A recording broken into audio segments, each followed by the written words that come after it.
अभिनंदन करतो एकनाथ शिंदे साहेबांचं की काल कल्याण डोंबिवलीमध्ये अनधिकृत इमारतींमध्ये आणि न्यायालय जे काही चालू आहे त्याच्यामध्ये त्यांनी भूमिका घेतली की या सगळ्या इमारतींना आम्हाला वाचवावं लागेल, काहीतरी म्हणजे जे काही कारण दिलं ते पत्रकार परिषदेत जे काय बोलले ते बोलले. माझं परत त्यांना हात जोडून विनंती आहे, अनाथांचा नाथ म्हणून त्यांची आजकाल महाराष्ट्रात ओळख. मग हे फक्त कल्याण डोंबिवलीपर्यंत मर्यादित राहणार आहे? कळव्याला 52 बिल्डिंगना नोटीस आल्या. शीळ, दिवा, डायगर इथे तर भीतीचं वातावरण आहे. आणि याच्यामध्ये सर्वात मोठं काय आहे तर काही जण मुद्दामून जातात बिल्डिंग मध्ये. आज तुम्हारी बिल्डिंग टूटने वाली है, रस्ते पे आ जाओ. आज तुम्हारी बिल्डिंग टूटने वाली है, रस्ते पे आ जाओ. आज तुम्हारी टूटने वाली है, रस्ते पर जाओ. ते बितली गरीब माणसं नोकरी धंदा सोडून दररोज रस्त्यावर येतात. महानगरपालिकेचे अधिकारी दररोज 9 वाजता तिथे पोहोचतात. एकाही बिल्डिंगवर कारवाई होत नाही, पोलीस पोहोचतात. हे काय नाटक चालू आहे? याच्यात सरकारला भूमिका घ्यावी लागेल. जे अनधिकृत इमारती आहेत त्या इमारती तुम्ही बेघर करणार आहात का लोकांना? तुम्हाला न्यायालयासमोर जाऊन भूमिका मांडावी लागेल.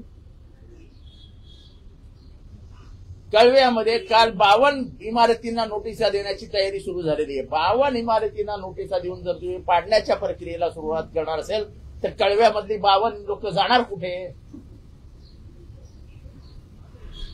चीळ, दिव्या, डायगर मध्ये तर भीतीची परिस्थिती, दहशत निर्माण करून टाकली आहे. मग जर कल्याण डोंबिवलीमध्ये एकनाथ शिंदे साहेब तुम्ही भूमिका घेऊ शकता तर तुम्हाला ठाणे, कळवा, मुंब्रा, दिवा, डायगर, शीळ या परिसरासाठी सुद्धा भूमिका घ्यावी लागेल. मोर्चा आम्ही करू शकतो, लोकांना रस्त्यावर आम्ही उतरवू शकतो, पण शेवटी भूमिका सरकारला घ्यायची आहे. आम्ही सरकारमध्ये नाहीये. मी फक्त तुम्हाला आठवण देऊ इच्छितो. एक काळ असा आला होता जेव्हा वागळे इस्टेट पासून शीळपर्यंत सगळ्या बिल्डिंगी तोडण्याचा निर्णय झाला होता अनधिकृत. तेव्हा तुम्ही माननीय शरद पवार साहेबांची भेट तुम्ही, प्रताप सरनाईक, राजन विचारे असे तुमचे 3 आमदार आणि डोंबिवलीचे 1 आमदार असे 4 जण येऊन भेटले होते. तुम्हाला पवार साहेबांनी शब्द दिलेला की इतक्या अमानुषपणाने सरकार वागणार नाही, मध्यमार्ग काढू पण कोणाला बेघर करणार नाही. आमचं म्हणणं एवढंच आहे. गरीब माणूस हा छप्पर शोधत असतो. तो येतोच कशाला? पोटासाठी, आपल्या चिल्ल्या पिल्ल्यांसाठी, आपल्या पत्नीसाठी तो घर शोधतो.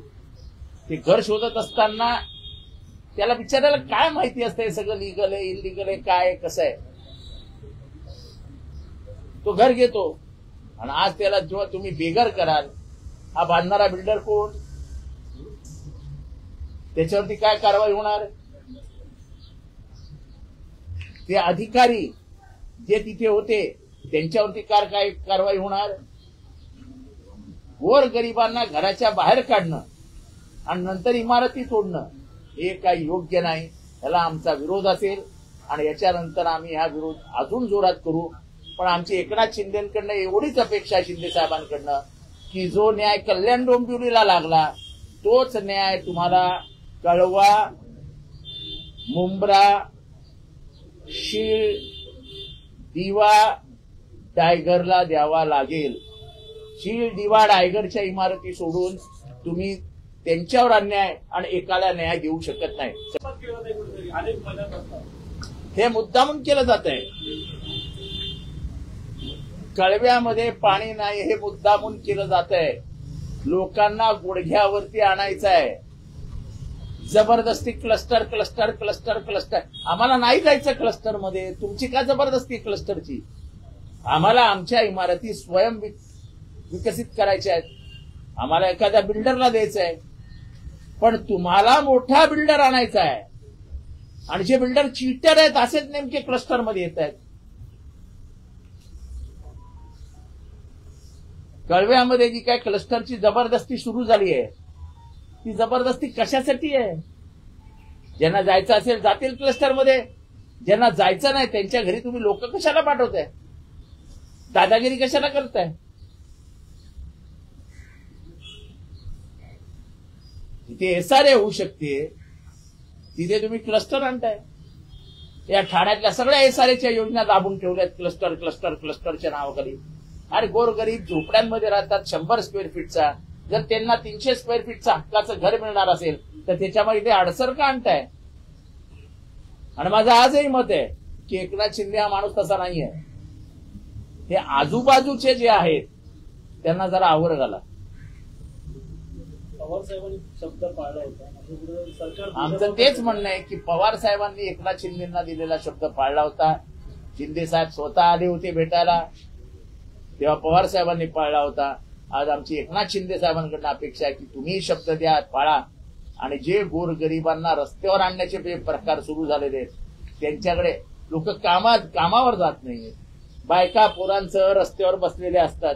हे किती दिवस चालायचं?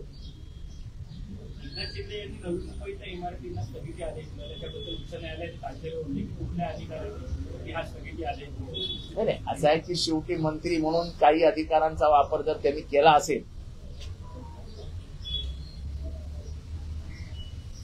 तर ती कसा केला, काय केला याचं मला माहित नाही. पण शेवटी सरकार म्हणून एक वेगळा अधिकार सरकारला आहे. सरकारला भूमिका घ्यावी लागेल. 100 बिल्डिंगी जर तोडणार असाल तर या 100 मध्ये 60 जरी लोक पकडले तरी 600 माणसांचे घरसंसार रस्त्यावर आणण्याचा अधिकार सरकारला नाही. असा जे प्रकार नळपाड्यामध्ये सुरू आहे त्या संदर्भात तुमचा मोर्चा एक व्हिडिओ केला होता. काय प्रकारे आता नळपाड्यामध्ये नळपाडा, गांधीनगर आणि बाजूचं एक नगर सुभाष नगर या 3 नगरांचा एसआरए आपण 25-30 वर्ष बघतोय. तो एसआरए काय होतच नाही. आता तोच बिल्डर पुढे येतो आणि परत त्या नळपाड्यामध्ये एसआरए करायला जातो आणि तिथे जबरदस्ती सगळ्यांवरती प्रेशर करून घरांवरती नंबर टाकले जात आहेत. कशासाठी? का? म्हणजे बिल्डरांच्या हातात स्वाधीन करायचंय का महाराष्ट्र? याच्यातही एकनाथ शिंदे साहेबांनी लक्ष घालावं. ते गोरगरिबांचं म्हणणं ऐकून घ्यावं.